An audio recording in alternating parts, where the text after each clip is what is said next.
मौसम में ये लगातार जो उतार चढ़ाव देखा जा रहा है, उस पे बात करने के लिए हमारे साथ इस समय मौजूद हैं जीपी शर्मा साहब, जो अध्यक्ष हैं मौसम विभाग स्काईमेट के। बहुत बहुत धन्यवाद आपका जीपी शर्मा साहब हमारे साथ जुड़ने के लिए। ये जो फ्लैश फ्लड्स हैं पूरे उत्तर पूर्व में, एक तो राजस्थान में जिस तरह की बाढ़ हम देख रहे हैं, वो कहा जा रहा है कि साइक्लोनिक स्टॉर्म की वजह से है राजस्थान पे ये असर। तो आपसे जानना चाहेंगे कि ये किस तरह का असर है। जैसे ये फ्लैश फ्लड देखा गया, कितनी ज्यादा बारिश हो गई है इस फ्लैश फ्लड की वजह से। कहा जा रहा है कि जो औसत बारिश है उससे आधा से ज्यादा तो अभी 1-2 दिनों में ही हो गया। तो इसके बारे में जरा जानकारी देंगे। धन्यवाद नगमा। देखिए, आपने बिल्कुल ठीक कहा। देश के अलग अलग हिस्सों में एक्चुअली अलग अलग ही मानसून की परिस्थितियां बनी हुई हैं।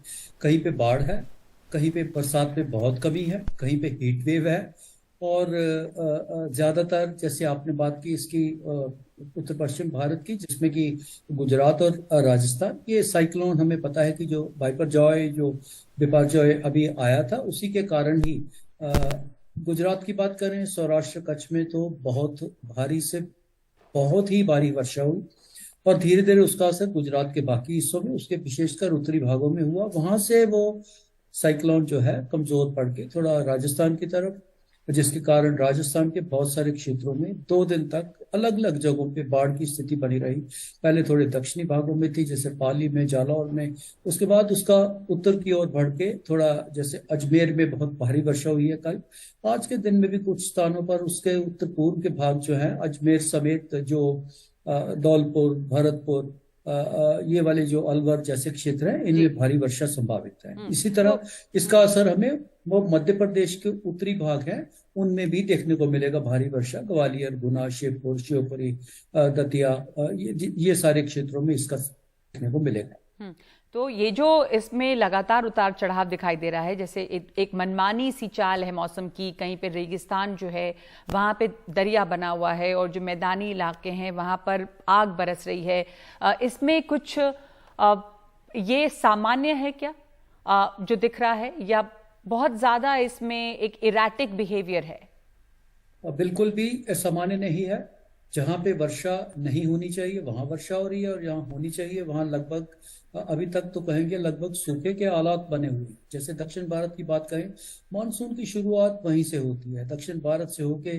और आज के दिन की बात करें तो लगभग पूरे महाराष्ट्र समेत, और जो पूर्वी भाग हैं जिनमें आपने हीट वेव का जिक्र किया, वहां सब जगह अब तक मानसून पहुंच जाना चाहिए था, जो कि पूरा छत्तीसगढ़, बिहार, झारखंड, पश्चिमी बंगाल, उड़ीसा, और इसी तरह महाराष्ट्र के पूरे महाराष्ट्र में अभी तक सामान्य तिथि के हिसाब से तो मानसून पहुंच जाना चाहिए था।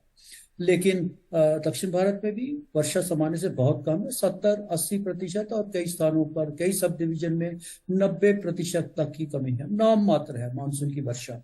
हाँ, कुछ भागों में, जैसे आपने कहा, जो राजस्थान के क्षेत्र में बहुत ही अधिक वर्षा हुई है, सामान्य से बहुत ज्यादा।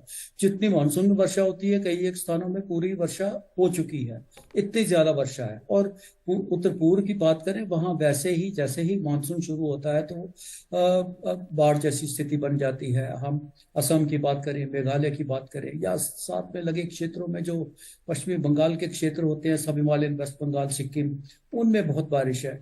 आने वाले दिनों में अभी मौसम में बदलाव जरूर आपको देखने को मिलेगा।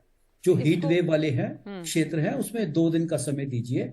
वर्षा उन जगहों जरूर आएगी। 2 या 3 दिन के अंदर अंदर मानसून कुछ तो आगे आज बढ़ा है, अगले 2 दिनों में उसके और आगे बढ़ने की उम्मीद जरूर बनी हुई है। जी, उसके कारण मौसम में बदलाव जरूर होगा। हाँ, लेकिन मानसून की जब हम बात कर रहे हैं, आपने कहा कि मानसून जो है वो बढ़ रहा है आगे, जहां पे सूखा भी पड़ रहा है, बहुत तेज गर्मी है, वहां भी बारिश होगी। 1-2 दिन और समय दें। पर मानसून दस्तक देता है दक्षिण भारत से, वो भी केरल से। तो केरल से इसकी शुरुआत होती है और उसके बाद प्रोग्रेस होता है, तो वहां पे भी सामान्य नहीं रहा है। तो मानसून की जो चाल है उसमें भी थोड़ी गड़बड़ नजर आती है। और क्या शर्मा साहब, ये लग रहा है कि मॉनसून सामान्य से, औसत से कुछ कम है, और अगर कम ना भी हो पूरा तो इरेटिक है, जिससे फसलों पे असर पड़ सकता है? बिल्कुल इरेटिक है।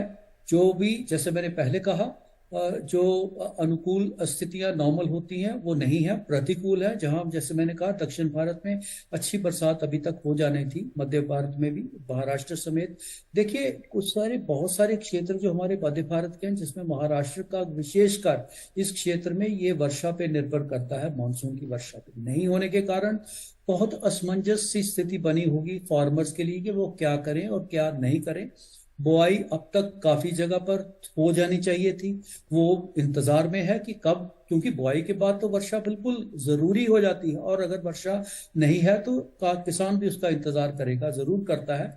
तो जो भी कृषि के पॉइंट ऑफ व्यू से भी कहें तो एक उथल पुथल सी है। जो सामान्य जो फसलें हैं, किसान सोच रहा होगा शायद अभी उसकी बुआई करे या ना करे, कोई क्रॉप साइकिल तो नहीं चेंज करना है, इसमें ऐसी फसलें हों जिनमें ज्यादा वर्षा की जरूरत ना हो, ज्यादा क्रॉप साइकिल लंबा ना हो, छोटा सा हो, 4 महीने की बजाय हो सकता है 2-2.5 महीने का हो। तो ये सब उस विचारणीय हैं, ये सब बातें एग्रीकल्चर पॉइंट ऑफ व्यू एक मुश्किल सा समय है। जी। मैं तो कह रहा हूँ चिंता का समय है, क्योंकि मानसून का जून का महीना बहुत बहुत बहुत ही मायने रखता है। सब कुछ शुरुआती दिनों में ही अगर सही तरीके से मानसून की वर्षा नहीं हो तो थोड़े मुश्किल तो बढ़ जाती है। तो ऐसा ही प्रतीत हो रहा है, मुश्किल ज्यादा है। जी जी, धन्यवाद आपका जीपी शर्मा साहब, हमको जानकारी देने के लिए। जीपी शर्मा अध्यक्ष हैं मौसम विभाग स्काईमेट के।